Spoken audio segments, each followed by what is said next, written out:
The Galactic Council had seen thousands of species rise and fall across the stars, but humanity puzzled them in ways no other race ever had. When the humans first arrived at the central station, orbiting the neutron star Calfex, the assembled representatives regarded them with something between pity and contempt. Commander, James Reeves stood before the council chamber, his weathered face betraying nothing as the alien dignitaries whispered among themselves. His uniform hung loose on a frame that had once been broader, and he leaned slightly on a cane that seemed almost ceremonial in the anti-gravity environment. To the Valorians, with their crystalline exoskeletons and perfect regenerative capabilities, he appeared fragile. To the Krength, whose warriors stood 3 meters tall with redundant organs and armored hides, he looked breakable. "This is your champion?" High Arbiter Velox asked, his translator converting his skepticism into flat, emotionless tones. "Your species sends a crippled elder to negotiate entry into our alliance?" James smiled, the expression not reaching his eyes. "I'm what you might call experienced, Arbiter. 53 standard years of service. Fought in the Outer Rim conflicts, the Belt Wars, and the pacification of the Rogue, AI fleets near Barnard's Star. Yet you bear the marks of defeat," observed Counselor Thrain, "a being of pure energy contained within a magnetic field. Your body is damaged beyond what our medical science would allow any warrior to endure. Your species' regenerative capabilities are clearly inferior." James ran a hand across the scar tissue that covered the left side of his face, a souvenir from a plasma grenade that had taken half his squad. "We heal differently than you do, Counselor. We carry our battles with us." The Council exchanged glances that needed no translation. The humans were weak, their biology fundamentally flawed. Their skin tore easily, their bones broke under stress that other species would barely notice, and they aged in ways that seemed almost designed to ensure rapid obsolescence. The proposal to admit them to the Galactic Alliance seemed, to most present, an act of charity rather than strategic partnership. "We will adjourn to consider your application," Velox announced. "You may observe from the gallery while we deliberate." What the Council didn't know was that 3 of their member species had already violated the treaty. The Korvax Dominion had established weapons platforms in the neutral zone, preparing for what they believed would be an easy conquest of human space. Their intelligence suggested that humanity's military, like their diplomat, was composed of fragile beings who could be swept aside with minimal effort. The attack came during the 3rd day of deliberations. Korvax warships dropped out of hyperspace near the station, their weapons already charging. The shield generators that protected the diplomatic outpost flared and died under the first salvo, and chaos erupted throughout the massive structure. James was in the observation gallery when the alarms began. Around him, alien dignitaries fled toward the evacuation shuttles with varying degrees of panic.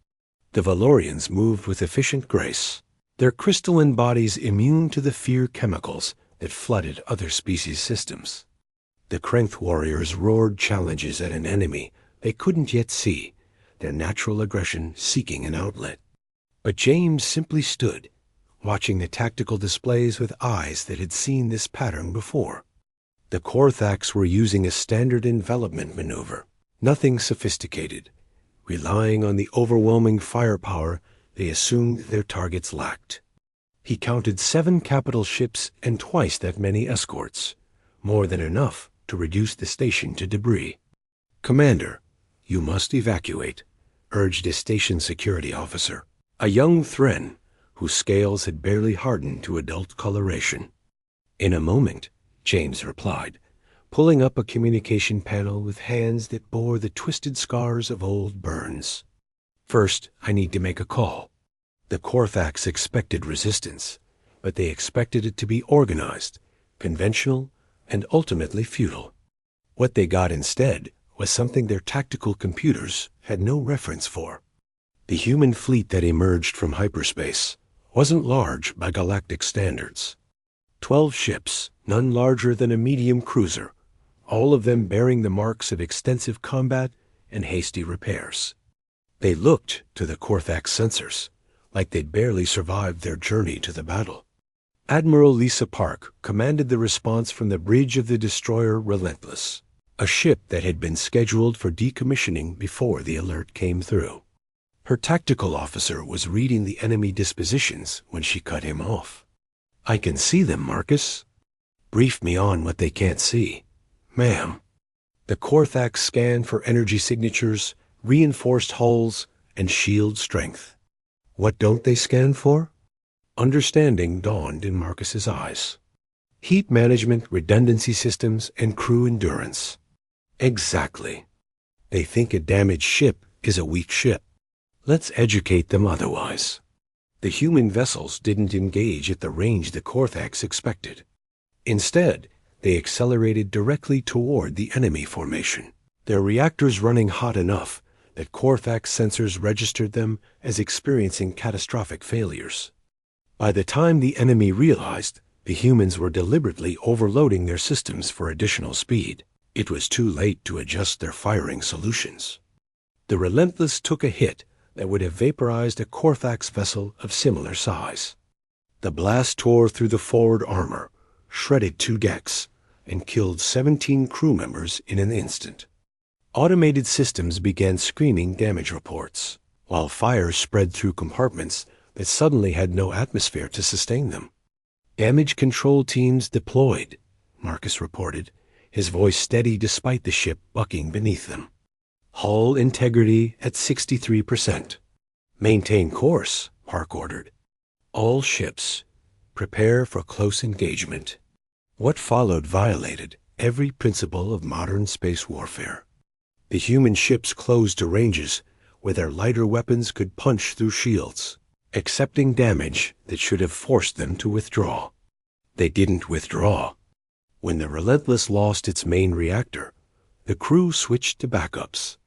When those failed, they rerouted power from life support to keep the weapons firing. The Korthax had never fought an enemy that refused to acknowledge when it was beaten.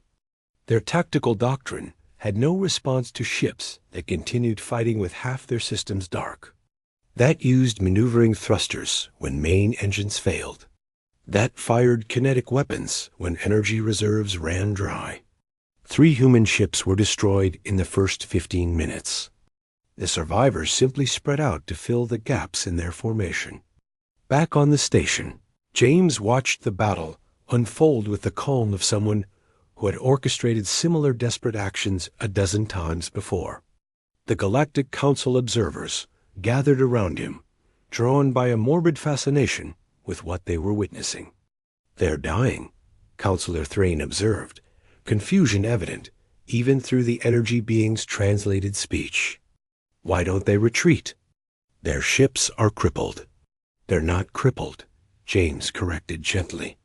"They're committed. There's a difference. But the cost is acceptable as long as the mission succeeds." "You asked about our scars earlier, Counselor. Every human ship out there bears scars from previous battles. We don't discard things just because they're damaged. We repair them, learn from them, and use them again. The same principle applies to our people." The battle reached its crescendo when the Relentless, listing badly and venting atmosphere from a dozen breaches, rammed the Korthax flagship. Park had calculated the trajectory with 20 seconds of life support remaining, evacuating all non-essential personnel to the aft sections before driving the bow of her ship through the enemy's bridge section. Both vessels died together in a bloom of plasma and shattered metal, but the Korthax formation broke. Without their command ship, their remaining vessels fell back to regroup, a retreat that became a rout when the human ships pursued, despite their catastrophic damage levels. By the time reinforcements from the Galactic Fleet arrived, the Korthax were fleeing, and 7 human ships remained, all of them looking like they should have disintegrated hours ago. Their hulls were scarred, their systems failing, but their crews were already beginning repairs, already preparing for the next engagement. High Arbiter Velox found James in the medical bay, where the commander was helping tend to wounded crew members who'd made it back to the station. The Arbiter's shell had lost some of its luster, stress causing microfractures in the crystalline structure. "I don't understand," Velox admitted. "Your people should have been annihilated. Your ships were outgunned, your armor penetrated, your systems failing. By any rational assessment, you lost that battle in the first 5 minutes." James finished bandaging a young ensign's arm before responding. "You're thinking about it wrong, Arbiter. You see damage and think defeat. We see damage and think experience. Every scar teaches us something. Every wound shows us where we need to adapt, to become stronger, to overcome. But at such cost, every species pays costs, Arbiter. The difference is we refuse to let those costs be meaningless. That plasma burn on my face? I got that saving 3 crew members from a reactor breach. This hand?" He held up his left hand, where the fingers didn't quite bend correctly anymore. "Crushed pulling a pilot from a crashed fighter. I could have had these things regenerated, erased, made perfect again. But then I'd forget the lessons they taught.